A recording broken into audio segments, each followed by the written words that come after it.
Chapter 17. Oh, the depth of God's wisdom. Paragraphs 1 and 2.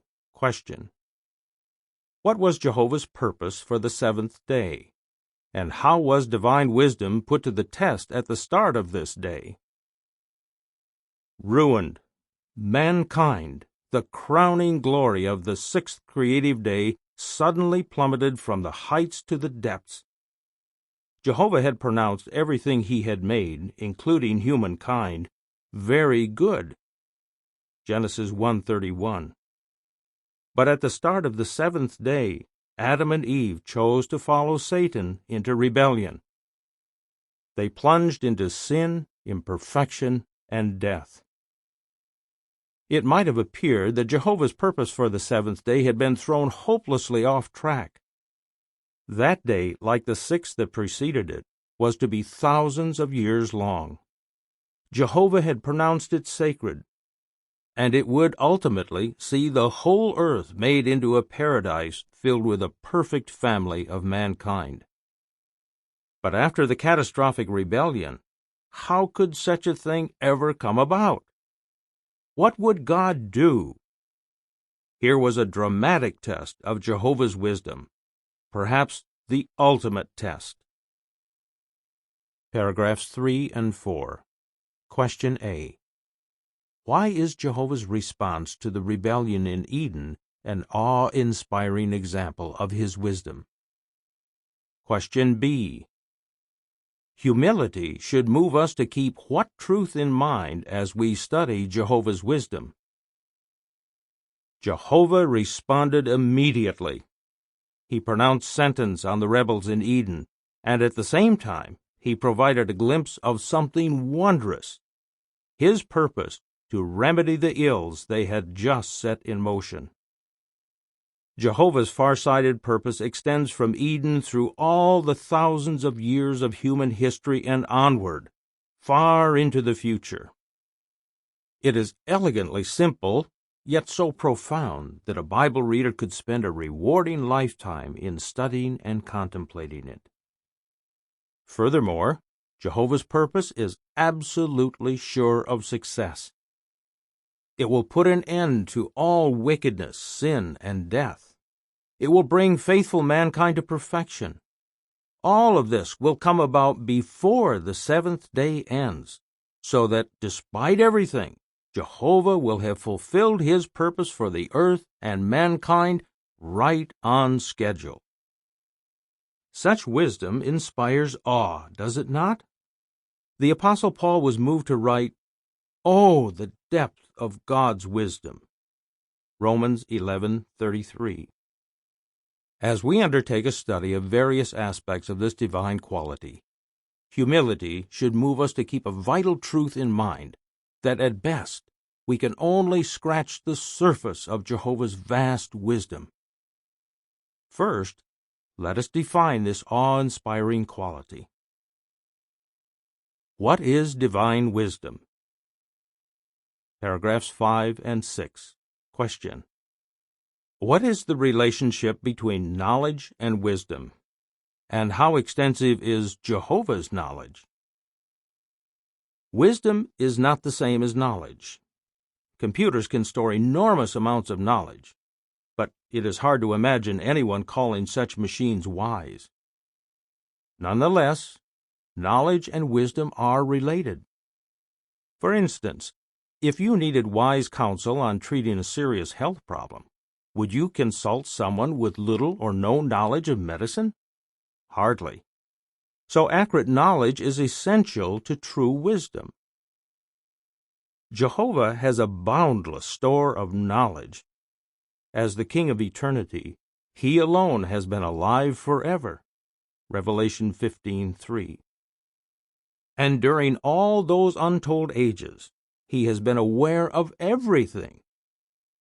The Bible says, "There is not a creation that is not manifest to his sight, but all things are naked and openly exposed to the eyes of him with whom we have an accounting." Hebrews 4:13. As the Creator, Jehovah has full understanding of what he has made and he has observed all human activity from the start. He examines each human heart, missing nothing. Having created us as free moral agents, he is pleased when he sees that we are making wise choices in life. As the hearer of prayer, he listens to countless expressions at once. Psalm 65:2. And, needless to say, Jehovah has a perfect memory. Paragraphs 7 and 8. Question: how does Jehovah display understanding, discernment, and wisdom? Jehovah has more than knowledge. He also sees how facts interrelate and discerns the overall picture that is created by myriad details. He evaluates and judges, distinguishing between good and bad, important and trivial. Moreover, he looks beyond the surface and peers right into the heart. Thus, Jehovah has understanding and discernment, qualities that are superior to knowledge. But wisdom is of a still higher order. Wisdom brings knowledge, discernment, and understanding together and puts them to work. In fact, some of the original Bible words translated wisdom literally mean effectual working or practical wisdom. So Jehovah's wisdom is not merely theoretical. It is practical, and it works. Drawing upon his breadth of knowledge and his depth of understanding, Jehovah always makes the best decisions possible, carrying them out by means of the best course of action conceivable. That is true wisdom. Jehovah demonstrates the truth of Jesus' statement. Wisdom is proved righteous by its works. Matthew 11:19. Jehovah's works throughout the universe give powerful testimony to his wisdom. Evidences of divine wisdom. Paragraphs 9 and 10. Question A. Jehovah demonstrates what type of wisdom and how has he displayed it? Question B. How does the cell give evidence of Jehovah's wisdom? Have you ever marveled at the ingenuity of a craftsman who makes beautiful things that work well? That is an impressive type of wisdom. Jehovah himself is the source of and the ultimate possessor of such wisdom. King David said of Jehovah, "I shall laud you, because in a fear-inspiring way I am wonderfully made. Your works are wonderful, as my soul is very well aware." Psalm 139:14. Indeed, the more we learn about the human body, the more we find ourselves awed by Jehovah's wisdom. To illustrate, you started as a single cell, an egg cell from your mother, fertilized by a sperm from your father. Soon that cell started to divide. You, the end product, are made of some 100 trillion cells. They are tiny.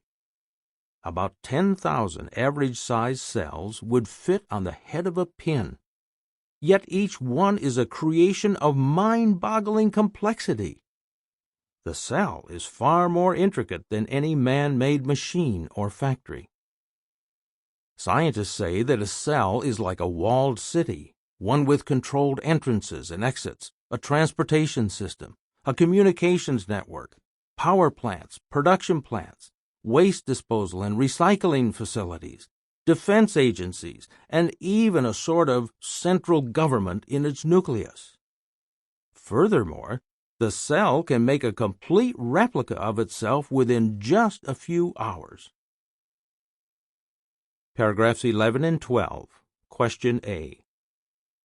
What causes the cells in a developing embryo to differentiate, and how does this harmonize with Psalm 139:16? Question B. In what ways does the human brain show that we are wonderfully made? Not all cells are the same, of course. As the cells of an embryo continue to divide, they assume very different functions. Some will be nerve cells, others bone, muscle, blood, or eye cells. All such differentiation is programmed into the cell's library of genetic blueprints, the DNA. Interestingly, David was inspired to say to Jehovah, "Your eyes saw even the embryo of me, and in your book all its parts were down in writing." Psalm 139:16. Some body parts are immensely complex. Consider, for example, the human brain. Some have called it the most complex object yet discovered in the universe. It contains some 100 billion nerve cells, about as many as the number of stars in our galaxy.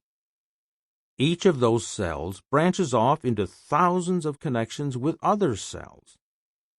Scientists say that a human brain could contain all the information in all the world's libraries, and that its storage capacity may in fact be unfathomable. Despite decades of studying this wonderfully made organ, scientists admit that they may never fully understand how it works. Paragraphs 13 and 14. Question A. How do ants and other creatures show that they are instinctively wise? And what does that teach us about their creator? Question B. Why might we say that such creations as the spiderweb are made in wisdom? Humans, however, are just one example of Jehovah's creative wisdom. Psalm 104:24 says, "How many your works are, O Jehovah! All of them in wisdom you have made. The earth is full of your productions." Jehovah's wisdom is apparent in every creation around us. The ant, for example, is instinctively wise.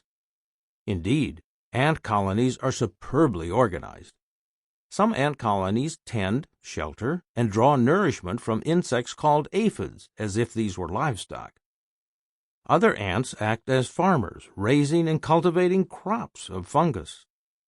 Many other creatures have been programmed to do remarkable things by instinct. A common fly performs aerobatic feats that the most advanced of man's aircraft cannot duplicate. Migrating birds navigate by the stars, by the orientation of the Earth's magnetic field, or by some form of internal map. Biologists spend years studying the sophisticated behaviors that have been programmed into these creatures. How wise, then, the divine programmer must be. Scientists have learned much from Jehovah's creative wisdom. There is even a field of engineering called biomimetics that seeks to mimic designs found in nature. For instance, you may have gazed in wonder at the beauty of a spiderweb, but an engineer sees it as a marvel of design. Some frail-looking strands are proportionately stronger than steel, tougher than the fibers in a bulletproof vest. Just how strong? Imagine a spiderweb enlarged in scale until it is the size of a net used on a fishing boat. Such a web could catch a passenger plane in mid-flight. Yes, Jehovah has made all such things in wisdom. Wisdom beyond the earth. Paragraphs 15 and 16. Question A. The starry heavens give what evidence of Jehovah's wisdom? Question B. How does Jehovah's position as supreme commander over vast numbers of angels testify to the wisdom of this administrator? Jehovah's wisdom is evident in his works throughout the universe. The starry heavens, which we discussed at some length in Chapter 5, are not scattered haphazardly throughout space. Thanks to the wisdom of Jehovah's celestial laws, the heavens are beautifully organized into structured galaxies that in turn are grouped into clusters, that in turn combine to form superclusters. No wonder that Jehovah refers to the heavenly bodies as an army. Isaiah 40:26. There is another army, though, that even more vividly demonstrates Jehovah's wisdom. As we noted in chapter 4, God bears the title Jehovah of Armies because of his position as supreme commander of a vast army of hundreds of millions of spirit creatures. This is proof of Jehovah's power. How, though, is his wisdom involved? Consider. Jehovah and Jesus are never idle. It stands to reason, then, that the angelic ministers of the Most High are likewise always busy. And remember, they are higher than man, super intelligent and super powerful. Yet, Jehovah has kept all those angels busy, happily engaged in fulfilling work, carrying out his word and doing his will for billions of years. Psalm 103, 20 and 21. How awesome the wisdom of this administrator must be. Jehovah is wise alone. Paragraphs 17 and 18. Question. Why does the Bible say that Jehovah is wise alone, and why should his wisdom leave us awestruck? In view of such evidence, is it any wonder that the Bible shows Jehovah's wisdom to be superlative? For example, it says that Jehovah is wise alone. Romans 16:27. Jehovah alone possesses wisdom in the absolute sense. He is the source of all true wisdom. That is why Jesus, though the wisest of Jehovah's creatures, did not rely on his own wisdom, but spoke as his Father directed him. Notice how the Apostle Paul expressed the uniqueness of Jehovah's wisdom. Oh, the depth of God's riches and wisdom and knowledge! How unsearchable his judgments are, and past tracing out his ways are. Romans 11:33. By opening the verse with the exclamation, "Oh," Paul showed strong emotion, in this case, profound awe. The Greek word he chose for depth is closely related to the word for abyss. Hence his words evoke a vivid mental picture. When we contemplate Jehovah's wisdom, it is as if we were gazing into a limitless, bottomless chasm, a realm so deep, so vast that we could never even grasp its immensity, let alone trace it out or map it in detail. Is that not a humbling thought?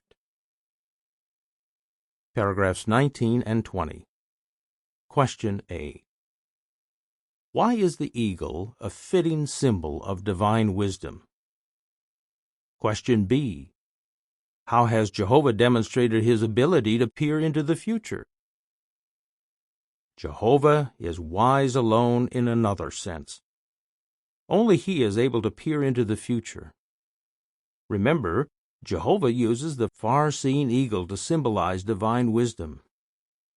A golden eagle may weigh a mere 10 pounds, but its eyes are larger than those of a full-grown man. The eagle's eyesight is amazingly keen, enabling the bird to spot tiny prey from thousands of feet aloft, perhaps even from miles away. Jehovah himself once said of the eagle, "Far into the distance its eyes keep looking." Job 39:29. In a similar sense, Jehovah can look far into the distance of time, the future. The Bible is full of evidence that this is true. It contains hundreds of prophecies or history written in advance. The outcome of wars, the rise and fall of world powers, and even the specific battle strategies of military commanders were all foretold in the Bible, in some cases hundreds of years in advance. Paragraphs 21 and 22. Question A. Why is there no basis for concluding that Jehovah has foreseen all the choices you will make in life? Illustrate. Question B. How do we know that Jehovah's wisdom is not cold or devoid of feeling?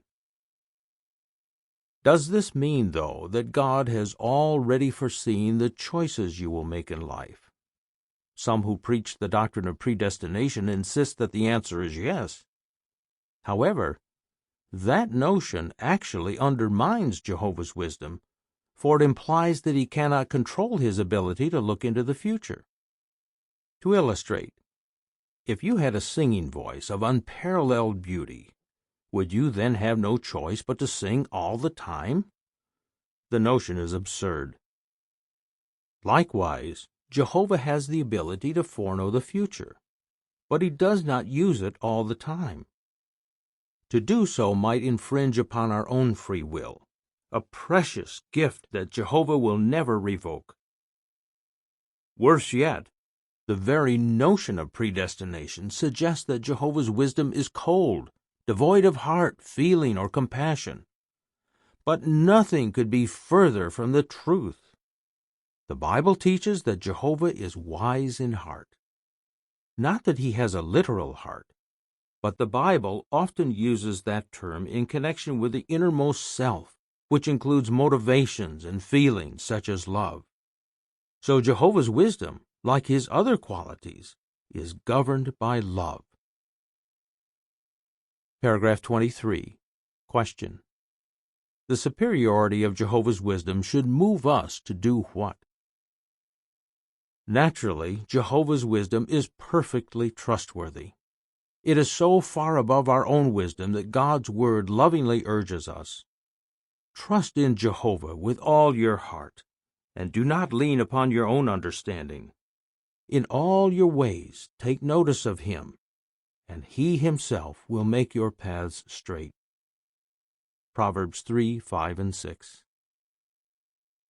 Let us now delve into Jehovah's wisdom, so that we may draw closer to our all-wise God. Questions for meditation. Job 28, 11 through 28. How valuable is divine wisdom, and what good result may come from meditating upon the subject? Psalm 104, 1 through 25. How is Jehovah's wisdom manifest in creation, and what feelings does that evoke in you? Proverbs 3, 19 to 26. If we contemplate Jehovah's wisdom and apply it, what may be the effect on our own day-to-day life? Daniel 2, 19 to 28. Why is Jehovah called a revealer of secrets? And how should we respond to the prophetic wisdom found in his word?